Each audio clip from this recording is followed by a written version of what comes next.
என் இனிய உலகத்தமிழ் மக்களே, தாய்மார்களே, பெரியோர்களே, சிறார்களே, என் அருமைச் சீடர்களே, யோக நண்பர்களே, யோக விரும்பிகளே, உங்கள் அனைவருக்கும் என் இனிய காலை வணக்கம். கலைஞர் தொலைக்காட்சி நிகழ்ச்சியில் நலமுடன் வாழ என்னும் பிரிவில் யோகாசனத்திற்கு அதிக முக்கியத்துவம் கொடுத்திருப்பதை நீங்கள் அறிவீர்கள்.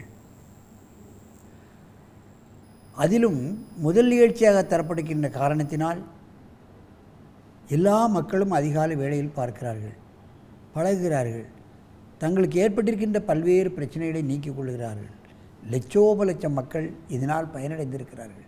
கடிதங்கள் எழுதுகிறார்கள், தொலைபேசி மூலமாக தொடர்பு கொள்கிறார்கள், ஏன் நேரையே வந்து விடுகிறார்கள். நாங்கள் அதை பார்த்து ஆசனங்கள் செய்தோம், சரியாக செய்கிறேனா என்று பாருங்கள், எனக்கு இன்னென்ன வியாதி இருந்தது நீங்கிவிட்டது, நான் மற்றவர்களுக்கு அதை கற்றுக் கொடுக்கலாமா என்று கேட்கிறார்கள். கற்றுக் கொடுங்கள் என்று சொல்லியிருக்கிறேன். அவர்கள் யோகாசன ஆசிரியராக இருக்கிறார்கள். இன்றைக்கு பல உலகம் பூராவும் இருக்கிறார்கள். இதை நிகழ்ச்சியை பார்த்தே பழகி அவர்கள் யோகா ஆசிரியராக வேலை செய்து கொண்டிருக்கிறார்கள். அதான் உண்மை. அந்த நிலையில் இன்றைக்கு நமக்கு பார்ப்பீர்களானால், அமுதா யோகா சென்டர்லேருந்து யுவராஜ் 13, அவந்திகா விஸ்வா 12, 13 வயது. இவர் காரைக்கால் சிவா யோகா ஆசிரமத்திலிருந்து வந்திருக்கிறார்கள். அதனுடைய ஆசிரியர் சிவகுமார். அங்கே குடும்பத்தோடு அங்கே யோகா பெரிய சென்டர் நடத்தி கொண்டிருக்கிறார்கள். காரைக்காலில் இவரை விட்டால் வேறு அங்கே ஆட்களே கிடையாது. அந்த அளவுக்கு அங்கே அற்புதமாக இந்த கலையை அந்த வட்டாரத்தில் பரப்பி கொண்டிருக்கின்றார் சிவகுமார்.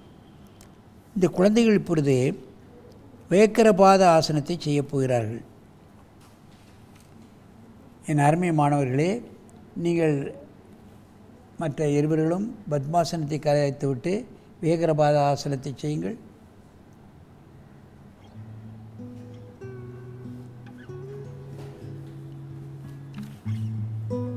யுவராஜ், நீ அப்படியே கையை உயர்த்தி யோகமுத்ரா செய்.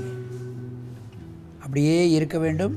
நான் ஆசனத்தை கலை என்று சொல்லும்போது செய்ய வேண்டும். பாருங்கள், காலை ஃப்ளாட்டாக வைக்க வேண்டும், முடிந்த அளவு செய்ய வேண்டும். காலை ரொம்ப இழுக்காத, அப்படி தலை மேல் தூக்கு தம்பி, அப்படியே அழகாக செய்கிறார்கள். பாருங்கள், இவ்வளெல்லாம் கஷ்டமான ஆசனம்.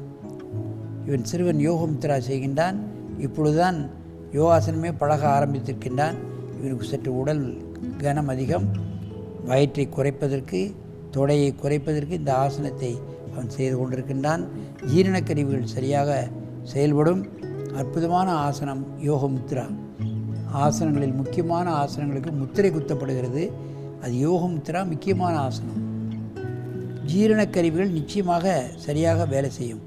இந்த ஒரு ஆசனத்தை செய்துவிட்டு நிமிர்ந்தாலே மூக்குத்துவாரம் திறந்துவிடும். மெதுவாக இந்த ஆசனத்தை கலையுங்கள்.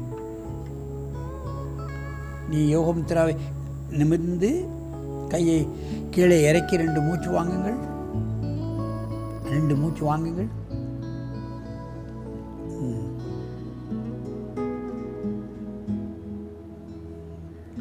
நீ அடுத்த காலை வைத்து நீங்கள் செய்ய வேண்டும்.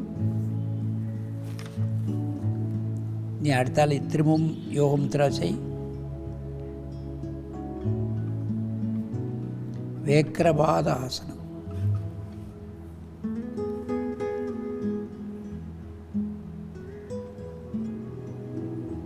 ஒத்தக்காலில் தனுராசனம் செய்வது போன்றது. முதுகெலும்பு விளைக்கப்படுகிறது. தன்னுடைய உடல் வெயிட் 2, ஒரு கை ஒரு காலில் நிற்கிறது.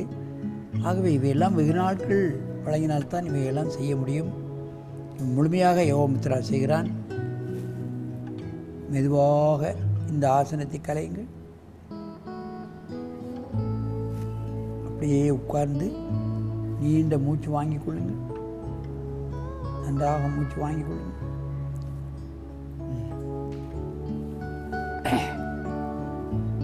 மீண்டும் வேகரபாத ஆசனத்தை இப்போ செய்ய வேண்டும். யுவராஜ், நீ அப்படியே பக்கவாட்டில் திரும்பு. அப்படி திரும்ப, நல்ல திரும்ப. எங்கே நீங்கள் 2 பேரும் வேகரபாத ஆசனத்தை செய்யுங்கள். நீ கையை உயர்த்தி யோகமுத்ரா செய். தலையை உயர்த்து.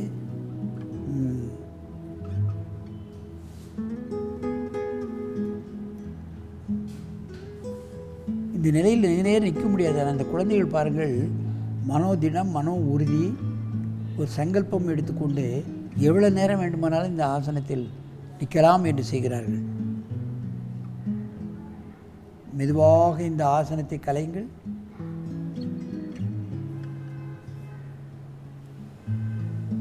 நீண்ட மூச்சு வாங்கிக் கொள்ளுங்கள்.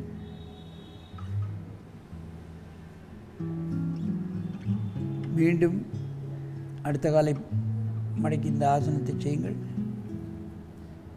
நீ மீண்டும் மகாமுத்ரா போய் யோகமுத்ராவில் மகாமுத்ரா. கையை முதுகில் வைத்து கொண்டும் செய்யலாம். கையை முன்னால் நீட்டி ஆரம்ப கட்டத்தில் செய்யலாம்.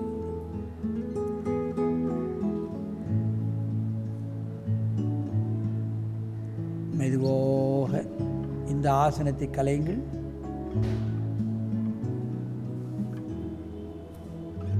நீண்ட மூச்சு வாங்கிக் கொள்ளுங்கள்.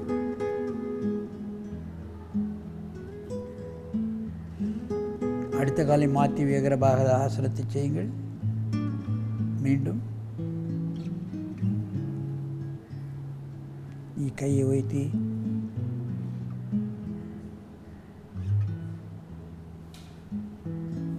பந்து கிண்ணம் முட்டு, கை பந்து கிண்ணம் முட்டு, முதுகெலும்பு, கழுத்தெலும்பு இவைகளெல்லாம் நன்றாக வளைக்கப்படுகிறது.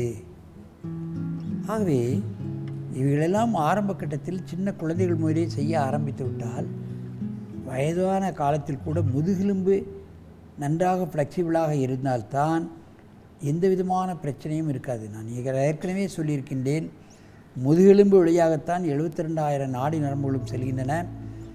அது இருக இருக தலைப்பகுதிக்கு போகக்கூடிய சர்க்குலேஷன், இடுப்புக்கு கீழே செல்லக்கூடிய சர்க்குலேஷன் எல்லாம் குறைந்து விடுகிறது. முதுமை சீக்கிரமாக வந்துவிடும், வயோதிகத்தன்மை வந்துவிடும். இது போன்ற ஆசனங்களை செய்ய செய்ய முதுகெலும்பு ஃப்ளெக்சிபிளாக இருக்கும். தலைப்பகுதிக்கும் கீழ்ப்பகுதிக்கும் இரத்த ஓட்டமானது சீராக அமையும். வாலிபம் என்றும் இருக்கும், இளமை மேலிடும். மெதுவாக இறக்குங்கள்.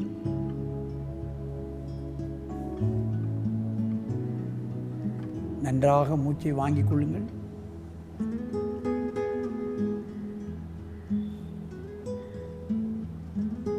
கண்டிப்பாக ஆசிரியர்களை போட்டு கற்றுக் கொடுக்க வேண்டும். அரசு பள்ளிகளிலும் யோகாசன ஆசிரியர்களை தனியாக நியமித்து செய்ய வேண்டும். இப்பொழுதெல்லாம் விளையாட்டு பல்கலைக்கழகத்தின் மூலமாக ஆண்டிற்கு ஆயிரக்கணக்கான மாணவர்கள், பெரியவர்கள் யோகாசனத்தை பழகி வெளியே வருகிறார்கள். அவர்கள் டிப்ளமா பெற்றவர்கள், டிகிரி பெற்றவர்கள், போஸ்ட் கிராஜுவேட், இன்னும் எம்எஸ்சி போன்ற பட்டங்கள் பெற்றவர்களெல்லாம் இன்றைக்கு ஆசனங்களை பயின்று முறையாக கற்று வெளியே இருக்கிறார்கள். அவர்களுக்கெல்லாம் ஒரு வேலைவாய்ப்பை எல்லா கல்லூரிகளும், பல்கலைக்கழகங்களும், ஆரம்ப கல்விகளும், அரசு பள்ளிகளிலும் நியமனம் செய்து அவர்களையும் ஆரோக்கியமாக வைக்க வேண்டும். யோகாசனம் கற்றவர்களுக்கும் வேலைவாய்ப்புக்கு தர வேண்டும் என்று இந்த அரசை இந்த நேரத்தில் கேட்டுக்கொண்டு உங்களிடமிருந்து விடைபெறுவது ஆசனா ஆண்டியப்பன். வணக்கம்.